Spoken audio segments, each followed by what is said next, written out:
Global IT के YouTube channel में आप सभी का एक बार फिर से स्वागत है। आज जो है हम लोग फिटर सेकेंड ईयर की जो हमारी थ्योरी की क्लासेस चल रही थी उसका पार्ट 13 सॉल्व करेंगे। ठीक है, बाकी जो आप लोग ये क्वेश्चन सॉल्व करेंगे हम लोग सॉल्व करेंगे, उसका पीडीएफ डाउनलोड करने के लिए आप इस वेबसाइट पर जा करके www.globalit.org इस वेबसाइट पर जा करके आप पीडीएफ को डाउनलोड कर सकते हैं। प्लस यहाँ पर हमने ऑनलाइन टेस्ट का भी सेक्शन बना रखा है, तो आप वहाँ पर टेस्ट भी दे सकते हैं। ठीक है, कैसे करना है वो मैं थोड़ा सा आपको बता देता हूँ। यहाँ पर आपको अपने मोबाइल में सिंपली सर्च करना है ग्लोबल आईटीआई। गूगल में आप सर्च करेंगे ग्लोबल आईटीआई, जैसे सर्च करेंगे इस टाइप से आपके सामने इंटरफेस आएगा। आपको जो सबसे पहला आपको दिख रहा है ना globalit.org, इस पर क्लिक कर लेना है। क्लिक करते ही इस टाइप से आपके सामने ओपन हो जाएगा और जो आपके सामने यहाँ पे ऑप्शन दिख रहे हैं होम, हमारे बारे में, नई अपडेट, ये सब ऑप्शन आपको मोबाइल फोन में नहीं दिखाई देंगे अगर आप मोबाइल फोन के ब्राउजर में ओपन कर रहे हैं। कैसे दिखेगा, तो उसके लिए आपको राइट साइड कॉर्नर में जो 3 लाइनें दिखाई दे रही है ना, इन पे क्लिक कर लेना। जैसे ही क्लिक करेंगे ये सारे ऑप्शन आपके सामने आ जाएंगे। फिर आपको आईटीआई कोर्स वाले ऑप्शन पे क्लिक करना है, वहां पे क्लिक करेंगे, फिर ऐसे 3-4 ऑप्शन आपके सामने होंगे। यहाँ पर आप फिटर थ्योरी पे क्लिक कर लीजिए। क्लिक करेंगे ऐसे नया टैब ओपन हो जाएगा। फिर आप नीचे को स्लाइड कर लेना। नीचे आएंगे तो आपको 2 ऑप्शन मिलेगा, फिटर फर्स्ट ईयर और फिटर सेकंड ईयर। आप सेकंड ईयर पे क्लिक कर लीजिए, फिर इस तरह से टैब ओपन होगा। फिर आपको नीचे को स्लाइड करना है और नीचे जाएंगे तो यहाँ पर आपको मिल जाएगा, और देखिए यहाँ पर लिखा हुआ ना ऑनलाइन मॉक टेस्ट, और नीचे और भी सारे टेस्ट है, पीडीएफ वगैरह, और नीचे स्लाइड करेंगे तो पीडीएफ में मिल जाएगा। तो इस तरह से यहाँ से आप आसानी से टेस्ट भी दे सकते हैं और पीडीएफ को भी डाउनलोड कर सकते हैं। ठीक है, चलिए हम लोग अपने क्लासेस की तरफ चलते हैं। आज का जो हमारा पहला क्वेश्चन है ये आ रहा आपके सामने। ठीक है, what is marked as X, मतलब गेज में एक्स के रूप में क्या चिन्हित है। देखिए इंग्लिश वाले में गेज ऑप्शन जो है, यहाँ पे हिंदी में गेज है लेकिन इंग्लिश में नहीं है, यहाँ पे मिस हो गया है। तो गेज में जो है एक्स के रूप में देखिए 2 दिखाया गया आपको ना, एक ये दिख रहा है पार्ट और एक ये दिख रहा है। तो इस वाले को पूछ रहा है ना, इस वाले को पूछ रहा है कि यह क्या है। ऑप्शन देख लेते हैं पहले। मैंने आपको बताया है कि कभी भी क्वेश्चन पढ़े, अगर क्वेश्चन पढ़ने के बाद भी आपको नहीं समझ में आता है तो उस क्वेश्चन को स्किप नहीं करना है, एक बार आप ऑप्शन को देख लिया कीजिए। उससे क्या फायदा होता है कि कभी कभी हम ऑप्शन को देख करके पहचान जाते हैं कि यार ये तीनों ऑप्शन तो मैं जानता हूं, ये चौथा ऑप्शन कुछ नया लग रहा है, तो वो अभी इस टाइप से भी हम लोग क्वेश्चन को सही कर लेते हैं। ठीक है, तो देखिए यहाँ पर कह रहा है थ्रेड रिंग गेज गो, थ्रेड रिंग गेज नो गो। ठीक है, और क्या रिंग गेज है और थ्रेड पिच गेज है।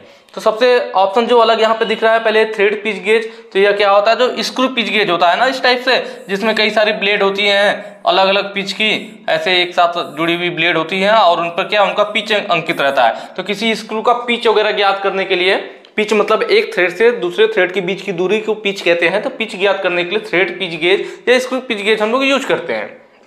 इसका तो कोई मतलब ही नहीं है, अलग हो गया। अब बचा यह, तो रिंग गेज क्या होता है, तो मैंने आपको बताया था कि रिंग गेज मतलब रिंग का मतलब अंगूठी समझिएगा, और वो बाहरी सरफेस को, किसी बाहरी सरफेस को मापने के लिए हम किसका यूज करते हैं, रिंग गेज का यूज करते हैं ना। किसको मापने के लिए, बाहरी सरफेस के लिए। यह हो गया हमारा क्या, ring gauge. Ring gauge normal हो गया, लेकिन इसमें देख रहे हैं ना इस होल के अंदर थ्रेड कटा हुआ है। अगर नॉर्मल होता इस तरह से गोला और अंदर थ्रेड नहीं होता तो ये हमारा रिंग गेज हो जाता, लेकिन यहाँ पर थ्रेड, इस रिंग गेज के अंदर क्या है, थ्रेड कटा हुआ है। तो इस तरह से हम देखेंगे कि ये कौन सा वाला रिंग गेज होगा, थ्रेड कट गया तो थ्रेड रिंग गेज हो जाएगा। नॉर्मल रिंग गेज होता तो बाहरी व्यास को चेक करता, अब थ्रेड रिंग गेज है तो ये अभी बाहरी चीज को चेक करेगा, लेकिन थ्रेड कटा हुआ है तो थ्रेड को चेक करेगा। मतलब आप कह सकते हो एक्सटर्नल या बाहरी थ्रेड को चेक करने के लिए थ्रेड रिंग गेज यूज किया जाता है। ठीक है, तो अब ये तो कंफर्म हो गया थ्रेड रिंग गेज है, लेकिन एक गो वाला होगा और एक नो गो वाला होगा। जैसे आप प्लग गेज भी पढ़ते हो तो उसमें 2 सिरा होता है, एक सिरा हमारा गो वाला होता है और एक नो गो वाला होता है, वैसे इसमें भी होता है। और जबकि आपको ये क्वेश्चन तो देखते ही कर लेना चाहिए, क्योंकि मैं कई बार इस चीज को आपको बता चुका हूं कि कौन सा गो होगा और कौन सा नो गो होगा। जब भी थ्रेड प्लग गेज या फिर रिंग गेज आता था मैं बार बार ये चीज बताता था कि जो हमारा क्या होता है, रिंग गेज जो होता है प्लग गेज का उल्टा होता है। प्लग गेज में मैंने आपको क्या बताया था कि अगर मान लीजिए कोई हमारा प्लग गेज है इस टाइप से, और उसका जो है एक सिरा लंबा होगा और दूसरा सिरा थोड़ा छोटा होगा, ये मैंने बराबर ही बना दिया लग रहा है। ठीक है, एक लंबा होगा और एक थोड़ा छोटा सिरा होगा गोलाई में ना। तो जो लंबा वाला सिरा होता है उसमें वह गो होता है, लंबा वाला गो होता है और छोटा वाला नो गो होता है। और मैंने आपको बताया था कि दोनों का काम बिल्कुल विपरीत है। प्लग गेज जो होता है वह अंदर की माप लेता है, जबकि रिंग गेज बाहर की माप लेता है। तो जैसे इनका काम विपरीत है वैसे इनका पार्ट्स का नाम भी जस्ट वैसे उल्टा होगा। जैसे इसमें लंबा वाला को क्या कह रहे हैं, गो कह रहे हैं, जबकि इसमें क्या कहेंगे, इसमें लंबे वाले को नो गो कहते हैं। ये चीज मैंने पहले भी बताया हुआ है। छोटे वाले को इसमें नो गो कह रहे हैं, इसमें छोटे वाले को गो कहते हैं। तो यह हमारा थ्रेड रिंगेज है, लेकिन यह गो वाला है, यह थ्रेड रिंगेज नो गो वाला है। नो गो को पहचानने का एक और तरीका होता है, देख रहे हैं आप, इसके बीच में सर्कुलर ग्रूव बना होता है, इतना लंबा है और बीच में देख रहे हैं ग्रूव बना हुआ है, तो एक बीच में वृत्ताकार या सर्कुलर ग्रूव बना होता है। तो यह आपका कौन सा हो जाएगा, यह नो गो वाला हो जाएगा, थ्रेड रिंगेज। ऑप्शन देख लीजिए, ऑप्शन बी आपका सही हो जाएगा, थ्रेड रिंगेज नो गो। ठीक है, बिल्कुल आसान है। नेक्स्ट क्वेश्चन पे चलेंगे, हालांकि मैंने ये चीज पहले बताई भी थी। What is the name of gauge, इसको भी देख करके आपको पहचान जाना चाहिए। मैं कई बार इसका फिगर दिखा चुका हूं आपको कि भाई नॉर्मल होता, जो कि मैंने अभी फिगर बनाया था, अगर नॉर्मल आपके पास इस टाइप से होता, ठीक है, ऐसे नॉर्मल हो गया हमारा ये, तो हमारा क्या हो जाता, प्लग गेज हो जाता। लेकिन इस पे थ्रेड काट दिया जाए, मैं क्या बता रहा था आपको, अगर थ्रेड काट देंगे दोनों साइड तो ये थ्रेड प्लग गेज हो जाएगा। पहले नॉर्मल रहता तो आंतरिक व्यास को चेक करता, होल के व्यास को चेक करता, थ्रेड कट गया है तो अब होल के अंदर कटे हुए थ्रेड को चेक करेगा, आंतरिक चूड़ी को चेक करेगा। तो ऑप्शन कौन सा सही हो जाएगा, thread plug gauge, option B सही हो जाएगा, thread plug gauge. Thread ring gauge क्या होता है, तो जस्ट अभी हमने पीछे वाले फिगर में देखा था, यह थ्रेड रिंग गेज था। ठीक है, उसके बाद थ्रेड पिच गेज, यह भी पीछे वाले में मैंने बताया आपको, स्क्रू पिच गेज या thread pitch gauge. Taper plug gauge, तो इसमें क्या होता है, जो हमारा गेज होता है, प्लग गेज जो होता है ना, उसके आगे वाला हिस्सा टेपर में होता है। कैसे होता है, आगे का हिस्सा जो होता है इसका टेपर होता है, टेपर बना होता है, तो टेपर प्लग गेज कहते हैं, वह टेपर चेक करने के लिए यूज होता है। ठीक है, आगे वाला जो उसका हिस्सा होगा कैसे होगा, टेपर में होगा। तो ये चीजें क्लियर होगी। नेक्स्ट क्वेश्चन पे चलेंगे। अगला कह रहा है, शीतलन दर को तेजी से प्राप्त करने के लिए उष्मा उपचार में प्रयुक्त क्वेंचिंग मीडिया क्या है।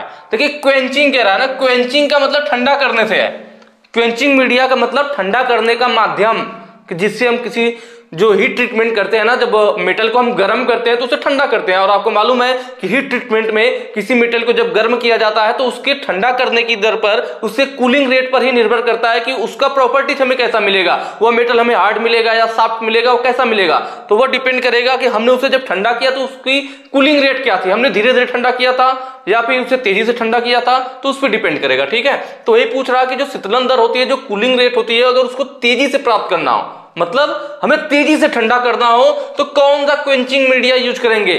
ठंडा करने का माध्यम जिसके द्वारा हम उसे ठंडा करते हैं उसी को क्वेंचिंग मीडिया बोला जाता है। क्वेंचिंग मीडिया मतलब क्या, ठंडा करने का माध्यम जिसके द्वारा हम ठंडा करेंगे उस मेटल को। तो क्या क्या है, एक ब्राइन सोल्यूशन होता है जिसे सोडियम क्लोराइड भी कहते हैं, क्या बोलते हैं इसे, NaCl, सोडियम क्लोराइड भी बोला जाता है किसको, इस ब्राइन सॉल्यूशन को।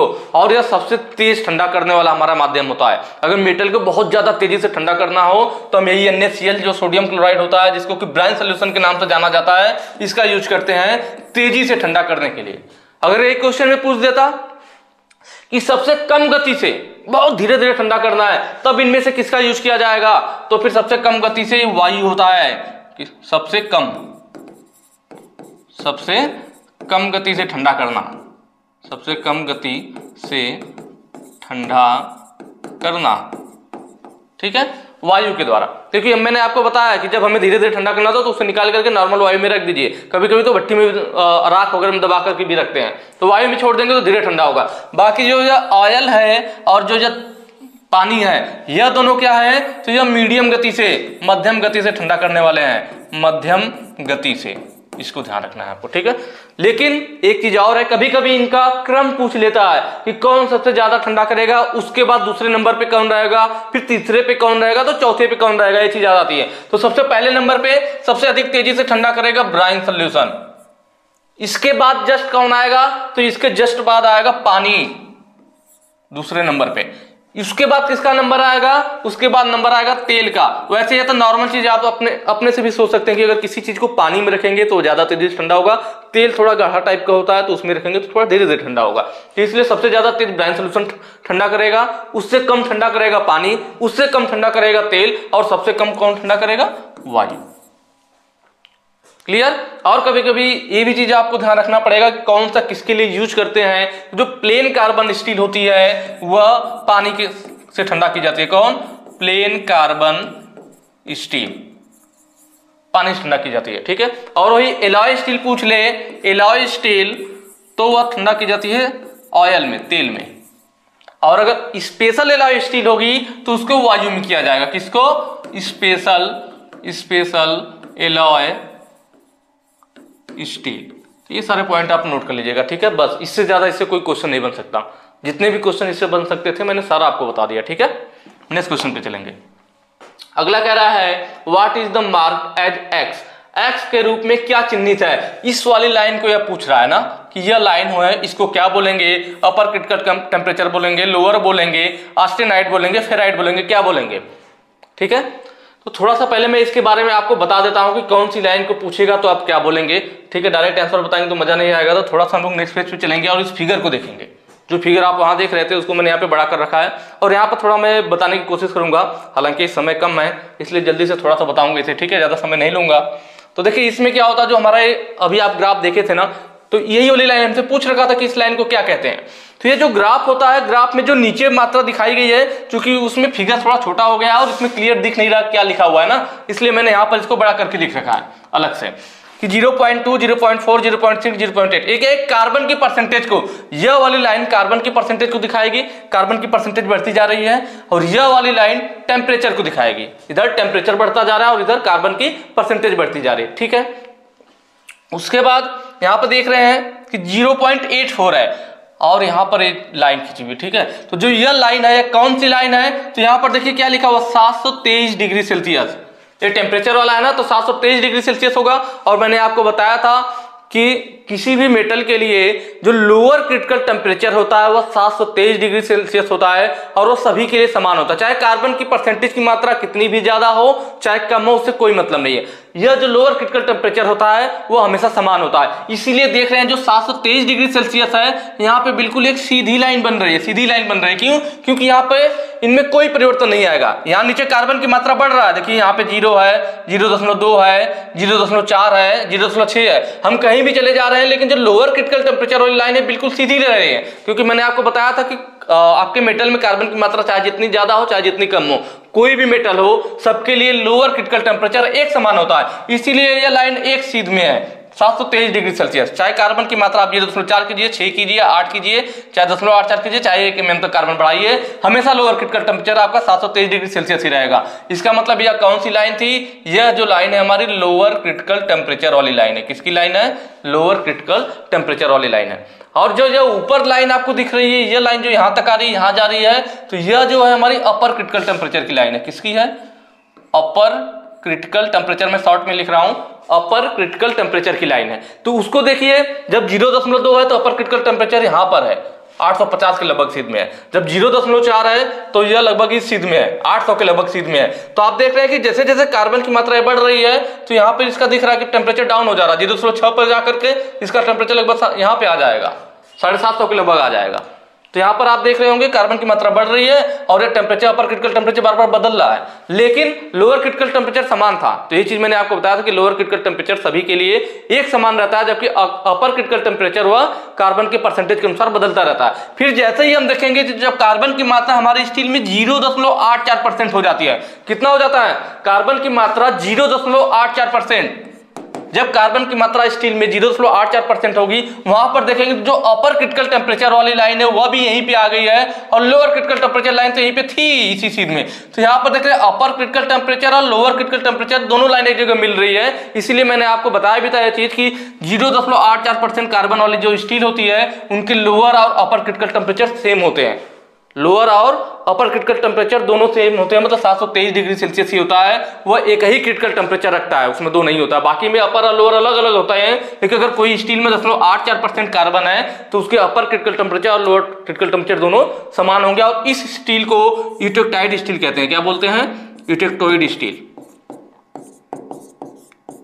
जब कार्बन की मात्रा 0.84% होती है उस समय जो हमारी स्टील होती है संपूर्ण रूप से किसमें होती है? पियर लाइट में बदल गई होती है। किसमें बदल गई होती है? संपूर्ण रूप से पियर लाइट में। और उसका एक ही क्रिटिकल पॉइंट होता है, अपर और लोअर दोनों सेम होते हैं, 723 डिग्री सेल्सियस। इसके बाद फिर जब कार्बन की मात्रा बढ़ेगी तो देखिए फिर अपर क्रिटिकल टेम्परेचर की लाइन अपना अलग होना शुरू कर देगी, फिर टेम्परेचर इसका बढ़ने लगेगा। तो ये ग्राफ कहता है, ठीक है। तो यह दोनों लाइन अपर क्रिटिकल टेम्परेचर वाली थी। किसकी थी? अपर क्रिटिकल टेम्परेचर की। और जब जब किसी हम स्टील को गर्म करते हैं तो मैंने आपको बताया था कि जब वो 723 डिग्री सेल्सियस पे पहुंचता है तो उसके आंतरिक संरचना में परिवर्तन आने लगता है। आंतरिक संरचना में परिवर्तन आने का मतलब है कि उसमें उपस्थित कार्बन घुलना स्टार्ट कर देता है। कब स्टार्ट करता है? जब वो 723 डिग्री सेल्सियस पे पहुंचता है। तो वहां से जब कार्बन की मात्रा उसके स्टील में घुलने लगेगी तो उसके आंतरिक संरचना में परिवर्तन आने लगेगा। और यह परिवर्तन कब तक आएगा? जब तक कि वह अपने अपर क्रिटिकल टेम्परेचर पे नहीं पहुंच जाता। जब स्टील अपर क्रिटिकल टेम्परेचर पे पहुंचेगी तो उस समय स्टील में कार्बन जो है पूर्ण रूप से घुल चुका होगा। कार्बन क्या होगा? पूर्ण रूप से घुल चुका होगा और उस स्टेज को ऑस्टेनाइट बोलते हैं। क्या बोलते हैं? ऑस्टेनाइट बोलते हैं। इसका मतलब यह देख रहे हैं जो अपर क्रिटिकल टेम्परेचर वाली लाइन है, इसके ऊपर आप कितना भी स्टील को गर्म कर लीजिए वो हमेशा किस में रहेगा? ऑस्टेनाइट के रूप में ही रहेगा। किस रूप में रहेगा? ऑस्टेनाइट में, क्योंकि अपर क्रिटिकल टेम्परेचर पे पहुंचने पर कार्बन पूर्ण रूप से घुल जाएगा, स्टील ऑस्टेनाइट में बदल चुकी होगी और उसके बाद आप कितना भी गर्म कर लीजिए वो ऑस्टेनाइट ही रहेगा। इसीलिए इसके ऊपर जो भी स्टील रहेगी वो हमेशा किस में रहेगी? ऑस्टेनाइट के रूप में रहेगी। और यह जो नीचे से हमारा यहाँ पे 0.84%, इसके पहले जो हमारी स्टील होती है वो होती है हमारी फेराइट के रूप में, फेराइट प्लस पियरलाइट। 0.84 पे संपूर्ण रूप से पियरलाइट में रहेगी। इससे आगे जब बढ़ेंगे तो हमारी सीमेंटाइट में बदलेगी। जो हमारी स्टील होगी वह सीमेंटाइट प्लस पियरलाइट में रहेगा। किसमें? Cementite plus पियरलाइट। तो आपसे एग्जाम में कुछ भी यहाँ वाला पूछे वहां वाला पूछे तो आपको ध्यान रहेगा 0.84 पे पूर्ण रूप से वो पियरलाइट में रहेगी। उसमें कोई भी ना तो फेराइट रहेगा ना सीमेंटाइट रहेगा। तो इधर जब हम गर्म करते हैं तो जब स्टील लोअर क्रिटिकल टेम्परेचर से ऊपर पहुंचती है, मतलब यह वाला एरिया, जब कार्बन की मात्रा 0.84% से कम हो तो वो फेराइट और पियरलाइट के रूप में रहेगी। और यह वाली जो मात्रा देखिए इसके लिए है 0.84% से जब कम है तो यह टेम्परेचर बन रहा है, लोअर और अपर के बीच में यह आकृति बन रही है। तो इस बीच में जो स्टील रहेगी तो जब लोअर क्रिटिकल टेम्परेचर से ऊपर पहुंचेगी तो वह किसमें बदल जाएगी? तो हमारी बदल जाती है फेराइट प्लस ऑस्टेनाइट में। किसमें? Ferrite plus austenite. और भाई जब गर्म होगा तो कार्बन पिघलेगा तो अब फेराइट और ऑस्टेनाइट हो गया। जब अपर क्रिटिकल पे पहुंच जाएगा तो फेराइट खत्म हो जाएगा और पूर्ण रूप से ऑस्टेनाइट में बदल जाएगा। ठीक है? कब? जब अपर पे पहुंचेगा। वहां पे ऑस्टेनाइट इसलिए मैंने लिखा हुआ। वही हालत इधर भी रहेगी। जब कार्बन की मात्रा 0.84% से अधिक है तो लोअर क्रिटिकल टेम्परेचर के नीचे जो हमारी स्टील होगी वो सीमेंटाइट और पियरलाइट के रूप में होगा। पर जब लोअर क्रिटिकल टेम्परेचर से ऊपर पहुंचेंगे तब जो वह स्टील होगी वह हमारी बदल जाएगी सीमेंटाइट प्लस ऑस्टेनाइट में। Cementite plus austenite. तो ये देखिए पूरी इसकी कहानी है ना। जो जो एक एक पार्ट था मैंने सारी चीजें बता दिया कि कहाँ पे क्या पूछेगा तो आप क्या बताओगे। ठीक है? हालांकि थोड़ा सा समय कम था इसलिए ज्यादा डिटेल में मैं नहीं जा रहा हूँ, तो इसमें 10-15 मिनट और लग जाएगा तो काफी समय खराब हो जाएगा। तो उसके लिए एक ही तरीका, अगर आप लोग चाह रहे हो कि मतलब ये सब चीज़ें बिल्कुल अच्छे से समझ में आए तो ग्लोबल ITI का ऐप डाउनलोड कर लीजिए। ठीक है? ये आपके फायदे के लिए मैं बता रहा हूँ, साथ में मेरा भी थोड़ा बहुत फायदा है। तो जैसे उसको डाउनलोड कर लेंगे ना तो ये जो सारी चीजें हैं मैंने चैप्टर वाइज और बिल्कुल डिटेल में पढ़ाया हो, क्योंकि वहाँ पे पूरा थ्योरी पढ़ाना तो वहाँ पे समय की कोई पाबंदी नहीं है, क्योंकि आपको डिटेल में बिल्कुल अच्छे से समझाना है। तो वहाँ पर अगर आप देखेंगे तो वहाँ पे मैंने सब चीजें बिल्कुल आसानी से बिल्कुल अच्छे से एक्सप्लेन कर रखा है। तो ये सब क्वेश्चन तो आप बिल्कुल ऐसे ही सॉल्व कर लोगे। जो ये पूछ रखा अपर क्रिट का, लोअर क्रिट का, ऑस्टेनाइट क्या होता है, फेराइट क्या होता है, तो ये सब चीजें वहाँ पे बिल्कुल डिटेल में। ठीक है? हालांकि मैंने यहाँ पर भी कोशिश किया था कि जो लोग पहली बार देख रहे हैं तो उन्हें दिक्कत ना हो। ऐसा नहीं कि इसे देख लिया और इस लाइन को रट लिया कि ये लाइन क्या होता है। इसलिए मैं कोशिश करता हूँ फिगर दिखा करके आपको थोड़ा सा ब्रीफ में समझाने की। ठीक है? तो यहाँ पे आपको समझ में आ गया होगा कि ये लाइन कौन सी लाइन है भाई। यह अभी मैंने बताया 723 डिग्री वाली सेल्सियस, ये कौन सी होती है? लोअर क्रिटिकल टेम्परेचर होती है। अपर वाली कौन सी होगी? तो यह वाली लाइन और यह वाली लाइन अपर क्रिटिकल टेम्परेचर है। ऑस्टेनाइट क्या होता है? मैंने बताया जब स्टील में कार्बन पूर्ण रूप से घुल चुका होता है तो उसे ऑस्टेनाइट कहते हैं। फेराइट, तो फेराइट जो होता है यह सबसे शुद्ध लोहा होता है। इसमें कार्बन की जो मात्रा होती है, कभी कभी ये क्वेश्चन पूछता है कि फेराइट में कार्बन की मात्रा कितनी होती है, तो इसमें कार्बन की मात्रा 0 होती है, 0% होती है। या फिर पूछ ले कि किस क्या कहते हैं मेटल की संरचना में, किस आयरन की संरचना में कार्बन की मात्रा 0 होती है, तो वो फेराइट होता है या सबसे शुद्ध लोहा होता है या बहुत ही मुलायम संरचना होता है, क्योंकि कार्बन की मात्रा है ही नहीं। जब कार्बन ही नहीं रहेगा तो मुलायम रहेगा ना, क्योंकि जैसे जैसे कार्बन की मात्रा बढ़ती है वैसे वैसे हमारा जो आयरन होता है वह कठोर होता जाता है। तो इसमें कार्बन ही नहीं है तो यह हमारा मुलायम संरचना होगा। नेक्स्ट क्वेश्चन पे चलेंगे। एल्बो और बेंड का कोड क्या है? तो देखिए जो एल्बो और बेंड होते हैं, इसका तो मुझे लग नहीं रहा कि बहुत ज्यादा बताने की जरूरत है। एल्बो आपने देखा होगा कुछ इस टाइप से होता है, जब हम कहीं भी पाइपलाइन ले जा रहे होते हैं तो उन पाइपलाइन को एक दूसरे से 90 डिग्री पे मोड़ने के लिए एल्बो का यूज किया जाता है। ठीक है, 90 डिग्री पे। और एक ऑफसेट एल्बो आता है, दुकानों पे लोग ऑफसेट बोलते हैं कि ऑफसेट एल्बो। वह क्या होता है, जैसे यह वाला एल्बो हमारा 90 डिग्री पे मुड़ गया और वह इस टाइप से रहता है, मतलब वर्टिकल से 45 डिग्री पे। ठीक है, तो 90 डिग्री और 45 डिग्री, ऑफसेट वाला 45 डिग्री होता है और नॉर्मल वाला 90 डिग्री होता है। तो 90 डिग्री और 45 डिग्री वाले दो हमारे एल्बो आते हैं, एल्बो और जो बेंड होते हैं। तो ये एल्बो और बेंड का कोड पूछा था, तो एल्बो हमारा 90 डिग्री वाला और बेंड हमारा 45 डिग्री वाला, ऑप्शन ये आपका सही हो जाएगा। ठीक है, नेक्स्ट क्वेश्चन पे चलेंगे। उन स्थानों में किस प्रकार के स्क्रू का उपयोग किया जाता है जहां लगातार हटाने और असेंबलिंग करना होता है? मतलब जहां हमें बार बार नट को खोलने की, मतलब लूज करने की और टाइट करने की जरूरत पड़े, बार बार असेंबली को वहां से लूज करके हटाना और फिर लगाना हो, तो ऐसी जगहों पे कौन सा नट का यूज किया जाता है? देखिए ऐसी जगहों पे हम यूज करते हैं स्क्वायर नट। कौन सा नट यूज करते हैं? जो ऑप्शन है आपको दिख रहा है स्क्वायर नट। क्यों? क्योंकि स्क्वायर नट की आकृति स्क्वायर में होती है और इसको रिंच के द्वारा खोलना और टाइट करना आसान होता है। ठीक है, इस पे रिंच की पकड़ बहुत सही होती है और जैसे 90 डिग्री पे इनका क्लियरेंस आ रहा है ना, तो इसलिए जल्दी, मतलब जो हमारा हेक्सागोनल वाला नट होता है उसकी अपेक्षा इसको ज्यादा जल्दी से मतलब आप खोल सकते हैं और टाइट भी कर सकते हैं। इसीलिए जहां पे बार बार असेंबली को टाइट करना, लूज करना, उन्हें जोड़ना हो, हटाना हो, ऐसी जगहों पे स्क्वायर नट यूज किए जाते हैं। कौन से नट यूज किए जाते हैं? स्क्वायर नट यूज किए जाते हैं। तो ऑप्शन आपका स्क्वायर हेड स्क्रू वाला हो जाएगा कि इसको हम स्क्वायर हेड स्क्रू या स्क्वायर नट कह लीजिए। ठीक है, स्क्रू हमारा क्या हो गया, जो बोल्ट होता है उसको स्क्रू कह रहा है, और नट आपका ये वाला हिस्सा होता है। ठीक है, मैंने याद करने का तरीका भी बताया था, कभी कभी लोग नट और बोल्ट में कंफ्यूज हो जाते हैं। तो मैंने बताया था कि बोल्ट आपका नाम में भी देखेंगे तो बोल्ट 3 अक्षर का, 2.5 अक्षर कह लीजिए, 3 अक्षर कह लीजिए, और इसमें नट आपका 2 अक्षर का है। तो देखिए नाम भी छोटा, तो यह छोटा वाला पार्ट नट हो जाएगा, काम भी छोटा। और वैसे यह बोल्ट है, यह 2.5 अक्षर का हो गया, लगभग 3 अक्षर का हो गया, तो नाम भी बड़ा तो काम भी बड़ा, मतलब जो बड़ा वाला होगा वह बोल्ट रहेगा, छोटा वाला नट रहेगा। तो यहाँ पे स्क्वायर हेड स्क्रू हो जाएगा। Hexagonal socket head cap screw, इसको भी मैं आगे फिगर में आपको दिखाऊंगा, थोड़ा अलग टाइप का होता है। राउंड हेड स्क्रू होता है, इसका जो हेड होता है वो कैसा होता है, राउंड में बना होता है, ऐसे राउंड में बना रहेगा तो राउंड हेड स्क्रू कहते हैं। कुछ में यहाँ पे क्या होता है, स्लॉट भी कटा होता है, जिससे कि हम स्क्रू ड्राइवर को लगा करके इसको टाइट या लूज कर सके। चीज हेड स्क्रू हमारा जो होता है या पेन हेड टाइप का ही होता है, थोड़ा सा सिंपल स्क्रू इस टाइप से, चीज हेड स्क्रू। ठीक है, नेक्स्ट क्वेश्चन पे चलेंगे। अगला है हमारे पास, कोच निर्माण कार्य में किस प्रकार के नट का उपयोग किया जाता है? ठीक है, कोच बिल्डिंग वर्क, कोच का निर्माण कर रहे हैं कहीं पर, तो वहां पर कौन सा नट यूज करते हैं? तो वहां पर भी हमारा स्क्वायर नट ही यूज किया जाता है। लकड़ी के कामों में भी ज्यादातर हम स्क्वायर नट ही यूज करते हैं। पीछे हमने स्क्वायर स्क्रू का जो है, स्क्वायर हेड स्क्रू के बारे में पढ़ा, और यहाँ पे स्क्वायर नट देखिए आ गया। ठीक है, यहाँ पे स्क्वायर नट का मैंने यहाँ फिगर भी ले रखा है, आपको दिख रहा होगा। एक इसका फिगर है, स्क्वायर नट का है, क्योंकि स्क्वायर है, 4 फलक है। हेक्सागोनल का होता, जैसे ये वाला देखिए हेक्सागोनल है, 1 2 3 4 5 6 फलक है, तो वह हेक्सागोनल नट हो गया, और ये आपका स्क्वायर नट हो गया। तो कोच निर्माण कार्य में भी हम लोग स्क्वायर नट यूज करते हैं।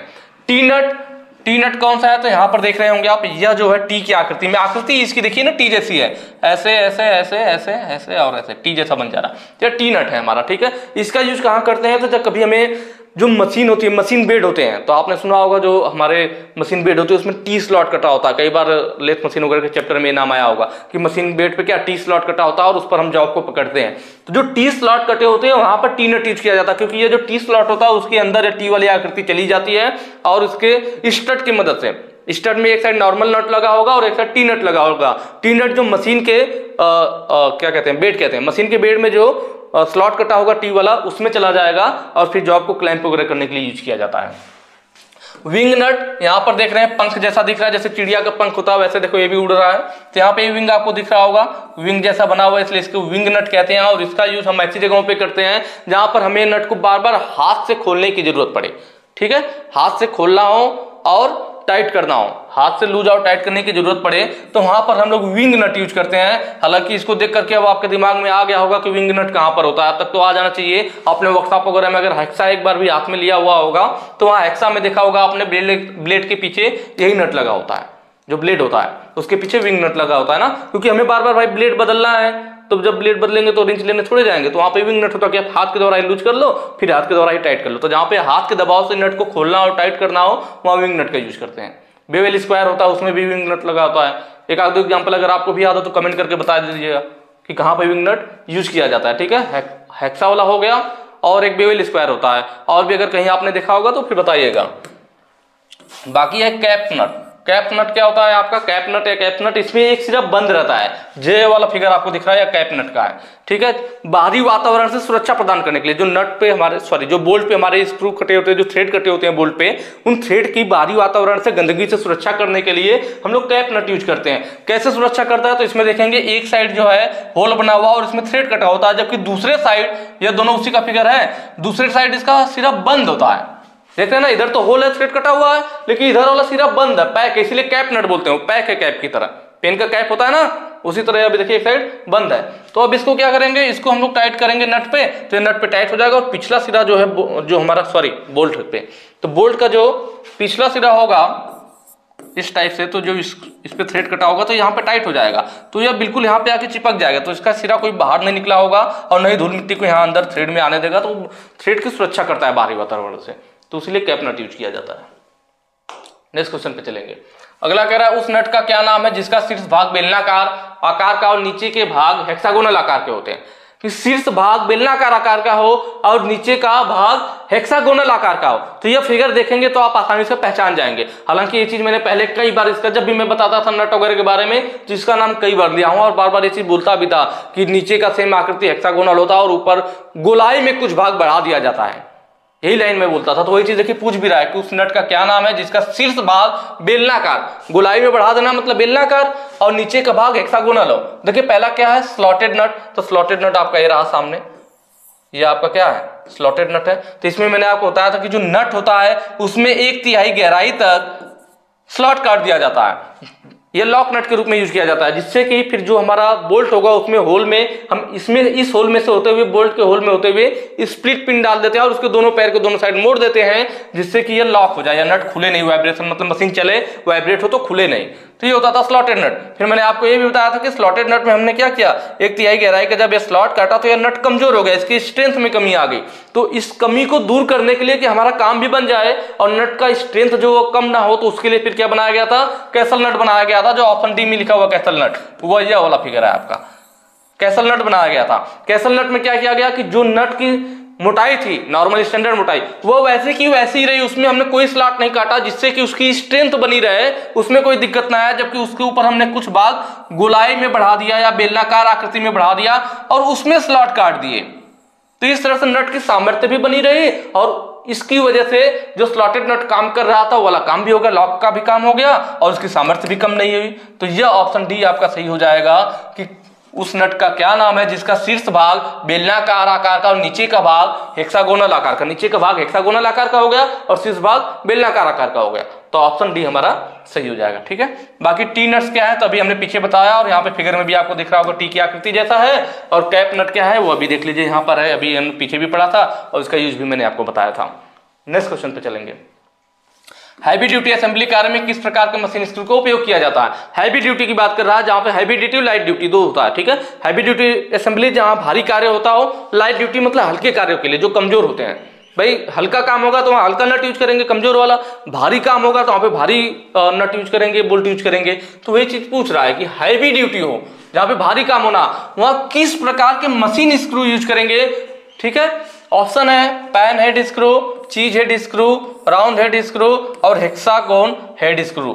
जो मैंने फिगर दिखा रखा है हेक्सागोन हेड स्क्रू, हेक्सागोन का मतलब 6 फलक है, 1 2 3 4 5 6, स्क्वायर वाले में 4 होता है इस टाइप से।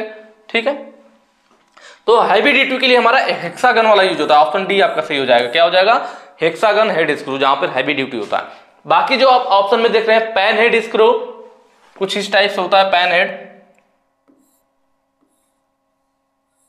ठीक है, ऐसे आकृति होती है पैन हेड स्क्रू हो गया हमारा इस टाइप से।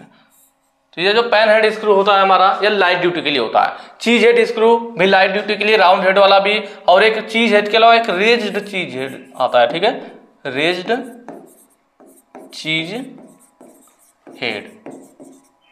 तो ये जो चारों स्क्रू है ना, पैन हेड, चीज हेड स्क्रू, रेज चीज हेड और round head screw. Round head मतलब क्या, राउंड में हो, ऐसे स्क्रू होगा, राउंड में होगा, इसमें स्लॉट काट दिया जाता है जिससे कि स्क्रू ड्राइवर से खोला जा सके, राउंड हेड हो जाएगा। तो यह जो स्क्रू है चारों हमारे, यह लाइट ड्यूटी के लिए यूज किए जाते हैं। किस लिए, याद रख लीजिए नाम, लाइट ड्यूटी के लिए, लाइट ड्यूटी वर्क या असेंबली के लिए हम यूज करते हैं इन चारों का। ठीक है, तो हैवी ड्यूटी का पूछा था, तो हैवी ड्यूटी में हेक्सागोन होता है, और भी एक दो नाम याद बता दे रहा हूं मैं आपको, याद कर लीजिए जिससे कि क्वेश्चन में दिक्कत ना हो। ठीक है, ये तो पहला हो गया। दूसरा होता है, एक और आता है हमारा hexagon socket, socket head cap screw.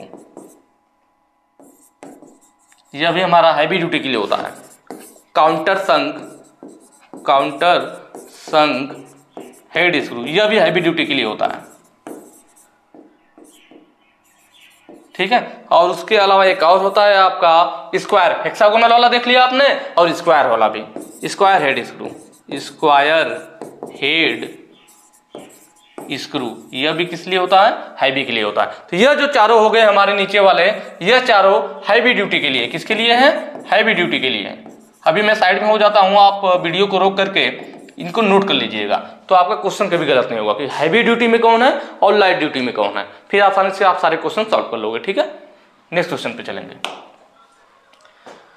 Light, देखिए पूछ लिया क्वेश्चन, लाइट असेंबली कार्य में, ठीक है, लाइट असेंबली कार्य में किस प्रकार के मशीन स्क्रू का उपयोग किया जाता है। तो अभी मैंने आपको बताया कि हेक्सागोन हेड स्क्रू किस में आएगा, आपका हैवी वाले में आएगा। चीज हेड स्क्रू देखिए आ गया आपका, हेक्सागोन सॉकेट हेड आ गया, और स्क्वायर, तो square head, hexagon socket head cap screw और हेक्सागोन हेड स्क्रू, ये तीनों किसमें है, या हैवी वाले में। तो बचा कौन सा, जो बी वाला है, चीज हेड स्क्रू। चीज हेड स्क्रू आपका किस में आ जाएगा, लाइट ड्यूटी वाले में आ जाएगा। अभी मैंने आपको बताया, इन दोनों में देखिए फर्क देख लीजिए, क्योंकि अभी कई बार आपने नाम सुना होगा ना हेक्सागोन हेड स्क्रू, तो समझ में आ जा रहा है कि भाई 6 भुजा है, 6 फलक है, 1 2 3 4 5 6, तो हेक्सागोन हेड स्क्रू हो गया। लेकिन जो यह वाला आ रहा है hexagon socket head cap screw, क्या है, तो यह जो फिगर आपको दिख रहा है, यह उसी का है, हेक्सागन सॉकेट हेड। सॉकेट मतलब गहराई में, भाई आपने देखा होगा ना, जो आप घरों पे सॉकेट होता है उसमें भी गहराई बनी होती है जिसमें प्लग अंदर चला जाता है। ठीक है, तो वैसे इसमें भी है, सॉकेट का मतलब हेक्सागन के बाद अगर सॉकेट का नाम आ जाए तो इसका मतलब हेक्सागन तो बना होगा, लेकिन सॉकेट का मतलब तुरंत तो दिमाग में रख लीजिए, तो उसे याद आ जाया करेगा बिजली वाले से ना, कि सॉकेट में प्लग चला जाता है मतलब गहराई होती है, तो उसी सॉकेट वाला इसमें भी होगा। हेक्सागन सॉकेट का मतलब होगा हेक्सागन बना होगा, लेकिन कहाँ, गहराई में बना होगा। तो यहाँ देखिए जो इसका हेड है, हेड गोलाई में है, हेड में कोई हेक्सागन है, उसमें हेड ही हेक्सागन के रूप में था, इसमें हेड गोलाई में है, लेकिन इसके अंदर देखिए गहराई में हेक्सागन की आकृति बनाई गई है, गहराई में हेक्सागन की गहराई में बनाया गया। अब इसको टाइट या लूज कैसे करेंगे, तो इसके लिए हमारा स्पेशली एक आता है, आपने नाम सुना होगा इस टाइप से, एलन की। क्या आता है, एलन की। उसके आगे की भी जो आकृति होती है हमारी एलन की वो ऐसे ही हेक्सागोनल टाइप की होती है ना, ऐसे होता है। तो यह होता है हमारा क्या, एलन की होता है, दोनों साइड होगा बना हुआ। हालांकि मैं फिगर उतना अच्छा नहीं बना पा रहा हूं, जैसे इधर बना हुआ ना, ऐसे इधर भी हेक्सागन बना होगा।